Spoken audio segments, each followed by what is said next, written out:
Hello, everybody. Welcome back for another video. Hope you're all doing well. Hope you're all doing fantastic. And that you're all having a great day. And without any further ado, let's jump right into it. This is a bit weird. I won't lie. I think I know why it happened, but not why it happened.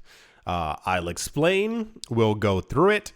It makes a lot of sense, but this was one of the, if not the most popular news story out there, just because of the bizarre context, which we're also going to be going over. So, in a recent analysis, the Industrial and Commercial Bank of China basically praised Bitcoin and Ethereum. It categorized Bitcoin as digital gold and said Ethereum is digital oil, a phrase we've never heard before when talked about Ethereum, but sure, why not? Drawing attention to their distinct properties, according to the report shared by Matthew Ziegel, Van Eck's head of digital assets, the Industrial and Commercial Bank of China, appreciates the evolving nature of the top cryptocurrencies by market cap. So, looking around, as far as I can tell, every article mentioned that the ICBC, the Industrial and Commercial Bank of China, is allegedly the largest bank on the planet. Can that be substantiated? I can't tell you, simply because we've heard that about multiple other banks before. Maybe they misplaced a dollar or found a nickel on the street, and maybe I don't know exactly what it is, but we've heard that title thrown around before. The point is that they are a large, powerful machine bank, money. They have all the stuffs flowing through them. When I say this news was weird and or controversial, it's because I think a lot of people also didn't see the news about a good week ago. There was an article that popped out, and I tried my very best not to rant when it happened. Someone released a news article that took off, and it said, hey, oh my gosh, what? China didn't ban Bitcoin at all. And in that video, I was like, yeah, we knew that since 2018, 2019. For those of you who are unaware, China never banned Bitcoin. They never said that they did ban Bitcoin. That was literal propaganda that was coming out from other places when people were trying to get Bitcoin mining away from China and nearly exclusively into the United States, which also red flag because Bitcoin mining is supposed to be around the world, because if something happens to a country's energy grid, then all the Bitcoin goes offline if it's all in one place. But that's an entirely different discussion. So in the article, not only did it state that Bitcoin mining was not banned, which we've known, me and you, I hope you were here, new since 2018, we've also been getting reports that apparently, like, Bitcoin is not banned in China, which we also knew. Bitcoin trading is not banned in China. You can trade it. You can't high frequency trade, and you can't day trade it, and you cannot use it as a form of legal tender or any type of, what have you. So, yeah. And since then, there's been like a little like a trickle of news coming from China about how Bitcoin isn't this and Bitcoin is so-and-so. I don't have the article. I can't find it. I don't even know what to write in Google for it anymore. Somebody found it years ago. Thank you very much. Please don't feel obligated to find it again. It was that PDF. For those of you who weren't here, there was a PDF in 2018, 2019 that was created by China. First of all, stop it. Moving back. There was a TV show that was created that went on the equivalent of their remember how before cable? I remember before cable. And we had normal TV with with the bunny ears. I'm sure I'm confusing the heck out of someone. And basically you only had the TV, the 4 or 5 TV stations that you had where you lived. That was all the TV that was there, one of the national channels, what have you. On the equivalent of that in China, one of their national channels, they had a TV show, that's something that popped up on their national thing. This was 2018, 2019, talking positively about Bitcoin. And then they released a PDF about it. And it was basically like, there was one image that sticks in my brain, was one where like a woman is being proposed to and he opens up the box and there's like a Bitcoin inside of it. And I remember even back then that was confusing for people because that was the same exact time that we were getting news that Bitcoin was banned. And I was like, do you not see what's happening? Then that guy, Andreas Antonopoulos, had a book called Mastering Bitcoin. And the people from China, as far as, speculation goes, I mean, not like we know they did it. Took the book and renamed it like Mastering Blockchain. And apparently the book was exactly the same except for the cover. So the point is, China has never banned crypto. That's just lies, similar to many of the other lies that end up circulating within the space. The thing that I think is perplexing a lot of people, this is me personally from the inside looking in, is that a lot of people have this weird feeling when it comes to a country or a bank being in crypto. Many years ago, the idea was like, well, they're never going to want to get into crypto. It's decentralized. They can't control it.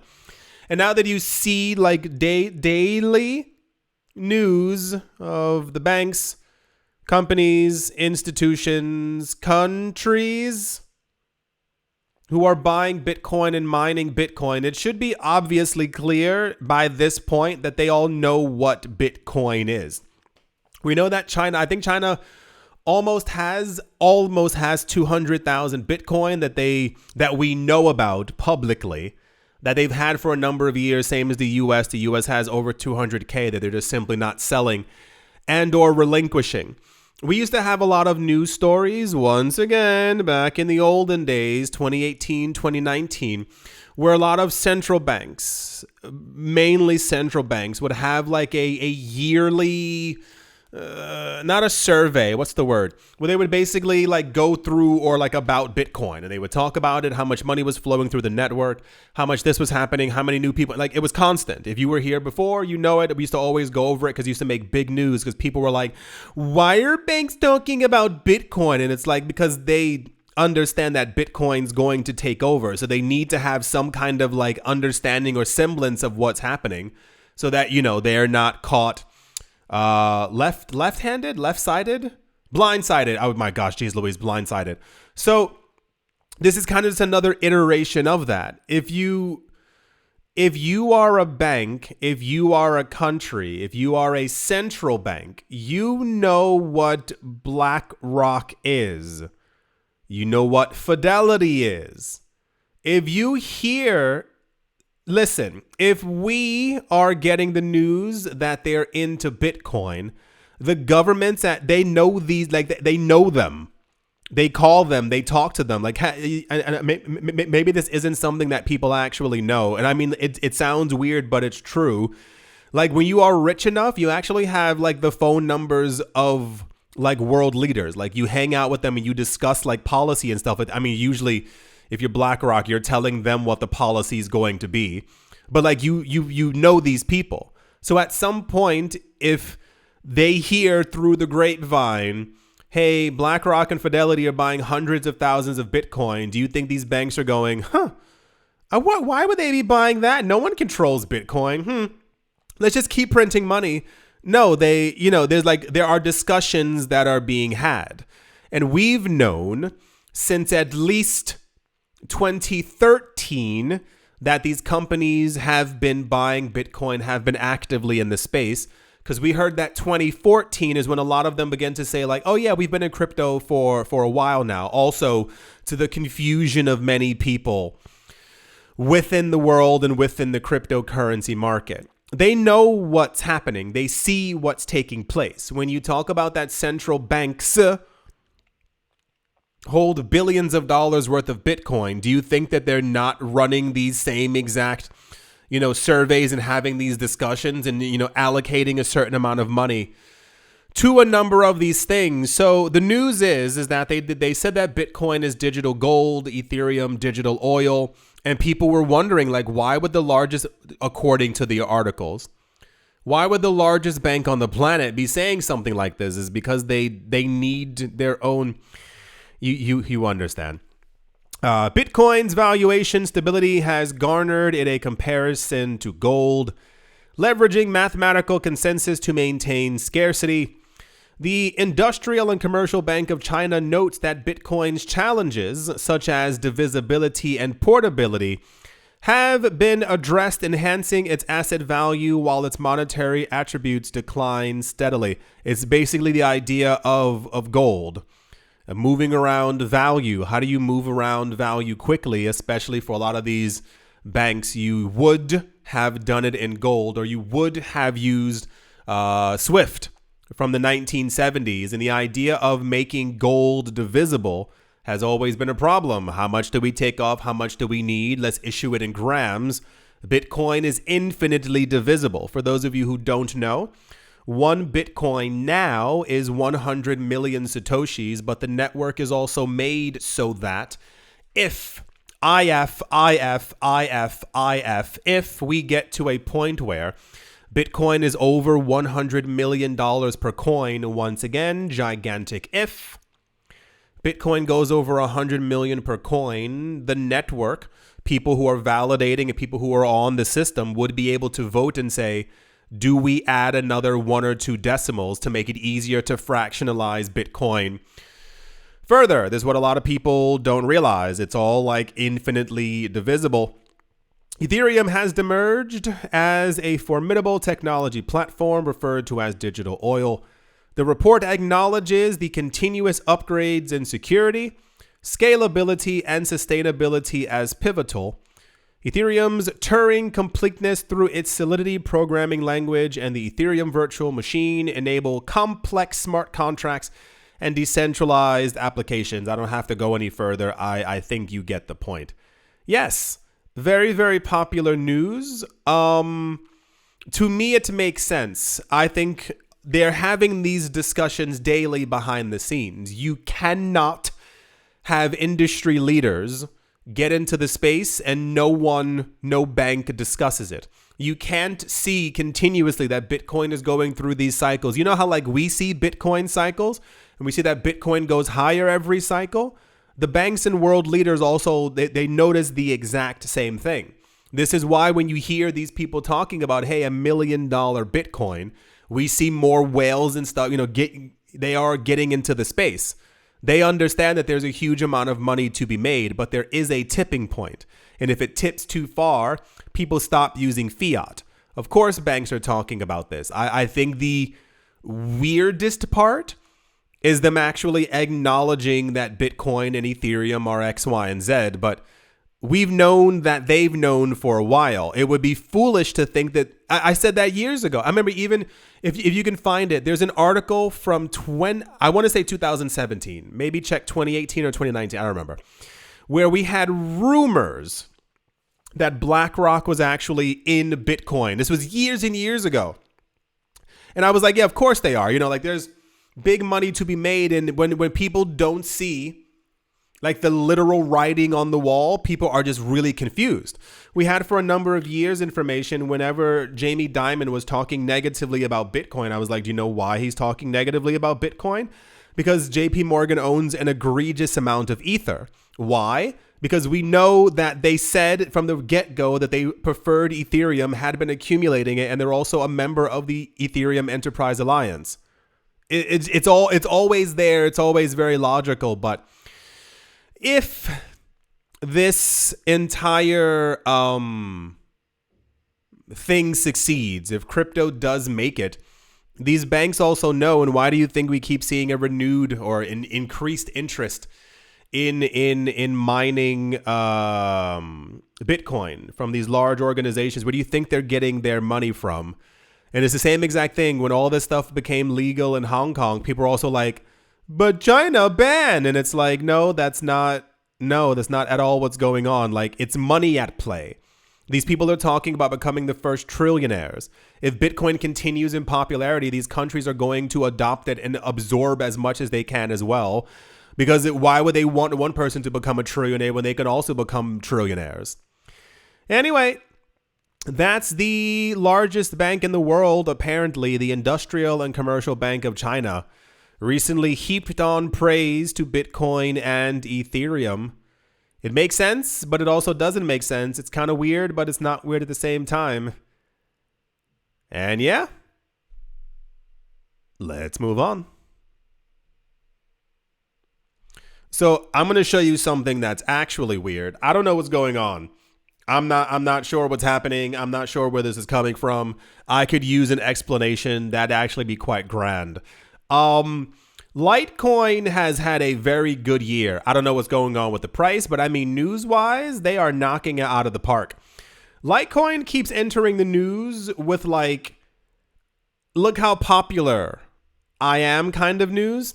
Dare I say, betwixt the speculation of there being a potential Litecoin ETF, because it's very similar to Bitcoin, between the rumors, oh gosh, what was the other thing? Oh, I don't remember. There's so many like Litecoin related things, but I think we can say that the pinnacle has to do with the Litecoin ETF rumors.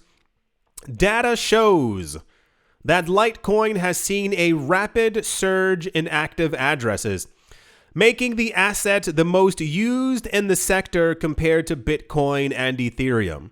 We had news a couple of times since, I want to say January, maybe February, where apparently across multiple apps and in multiple crypto exchanges, for some reason, people are choosing to use Litecoin more than any other coin.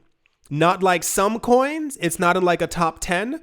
No, Litecoin for some reason is being used more on multiple platforms as a payment option to move money around, more than Bitcoin and Ethereum. That's where I'm like, I don't know what the price is doing, but news-wise, they're, you know, I think it could just, I mean, realistically, we've had situations before in crypto where we saw a lot of activity for coins. It seemed a little bit random. And then we started seeing those coins go up in price like months before anything was taking place. If the rumors are true and BlackRock, Fidelity, blah, blah, blah, blah, are indeed trying to make ETFs for other coins, Litecoin is probably in that basket as well. If we can be, though the problem is, and I say problem lightly, is that Litecoin is not a hype coin. People in this market, 90% of people only know hype. When you look at it from the outside of our market, you see Lambo, money, this, Dubai. You see all these like big things with money and people in boats and traveling around and everyone going to Miami and to Dubai and to this place and all these kinds of things. So it's just like hype. I want to be a part of the hype. When you're inside the system and you don't know where to look, you get marketed. Look at Solana. Solana's going up. Look how many of these crappy coins we're building on top of Solana. This one of my 14,000. It's just constant hype also there. But when it comes to, this is why I say like market fundamentals are very important that people just don't pay attention to. The things to look at are usage. How many people are using your coin? It's cool that your coin went up by 8,000% last month and then fell down to zero. That was because no one was using it. How much money's flowing through the network? How many new addresses are there? Has there been any downtime for your network ever? I'm looking at one particular coin. We just had news last week. Litecoin, I think they just got to their 250 millionth,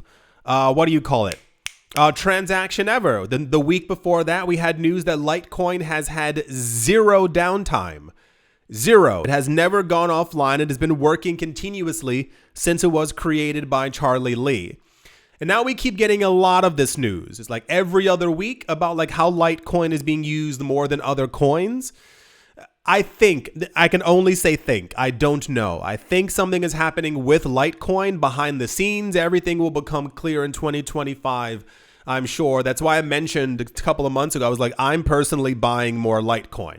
I like the price. I like the coin as well. Like I like legacy coins. I like the lack of hype. I really like anything that's hypey, I know isn't going to exist for a long time. Bitcoin's hype is around itself. Ethereum's hype tends to be from like upgrade, update, but like it's still actually being used. There are like very few coins that like you understand what I'm saying. Anything too hypey, I've seen it before. I know that it's going to completely fail. According to data from on-chain analytics firm Sentiment, the daily active addresses have seen a big jump for Litecoin. Daily active addresses here refers to an indicator that keeps track of the total number of addresses taking part in some transaction activity on the network daily. Naturally, this metric considers both senders and receivers and only counts the unique number of such addresses. This indicator may be used as a proxy for the amount of traffic that Litecoin receives. While the value of this metric is high, it may mean many addresses are making moves on the network right now. Such a trend implies there is a high interest in the asset. It keeps going on. You understand what's trying to be said. So cool. Something's happening with Litecoin. We don't exactly know what. I have no idea what's happening, but I would not be surprised if in the next 2, 3, 4 years, I kind of anticipate, as I've said before, that nearly a lot of the major coins will get an ETF. I think Litecoin deserves it. Litecoin also acts, for those of you who don't know, acts as a, as a test net for Bitcoin. So Litecoin has a lot of things built on top of it. It's a source code fork of Bitcoin. It's basically the same in everything but name and like some of the metrics. So like there's 4 times as many coins as Bitcoin. Transactions are 4 times quicker, like those kinds of things. What was I saying? I looked at the plate on my table and I was wondering where I get a plate from. Anyway, the point is, oh yes, testnet. There we go. Testnet for Bitcoin. So basically everything that has been tested and is now on top of Litecoin can easily move over to Bitcoin as well. So it also gains a huge amount of value from that, but we'll see. Because Litecoin was not in the news for a good 2.5 years. Not 1 ounce, not 1 drop of news. And now it's like every week. So good for them.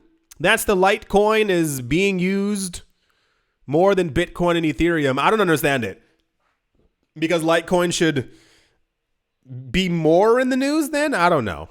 Okie dokie. All right. Let's move on.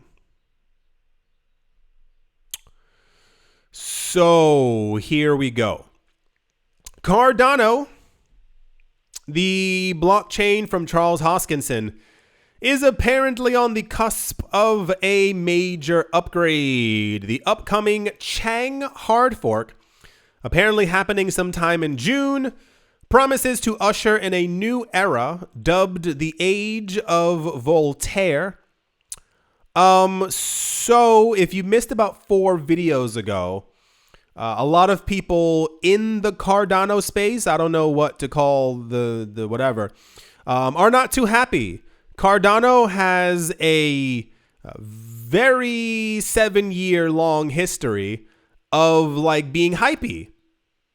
That's what I was talking about for Litecoin. Litecoin isn't hypey at all. And Litecoin, I remember them. You can't tell me they didn't. You can't. Nope. You put your hand down because you can look back through my videos or even just news. Google is, there for you as well.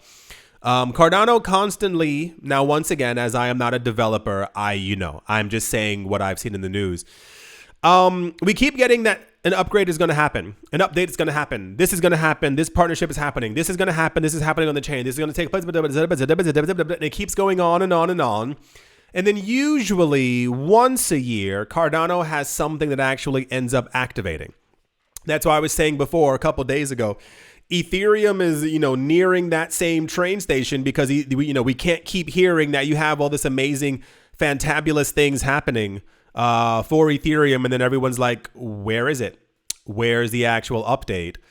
So a couple days ago, people were quite peeved on the Twitters and the interwebs, talking about how angry they were with Cardano. And then there were news articles with Charles Hoskinson talking about that there's like, what did he say? He said, like, we have enough money. If people want things to happen on the network, we have the money for it. It was very weird. It was very odd. So I think that this is like a response to that. Typically, blockchains wait, or companies wait, for the bull run. Like, prices are going up 8% every single day before they announce that something is going to be launched. So as we are still at the time of me making this video under $100,000, you would normally get an avalanche of altcoin news daily when the market really picks back up. And I feel like that this was probably already finished, but they were waiting for the market to really pump before they announced that Cardano had another upgrade coming out anytime. This is what I feel like it is, because everyone's, for the news that we got, is relatively annoyed with the progress, air quotes, of Cardano. Cardano's development has not been a marathon, a sprint, so and so. And then whoever wrote this article clearly loves Charles Hoskinson because they wrote it in a very nice way.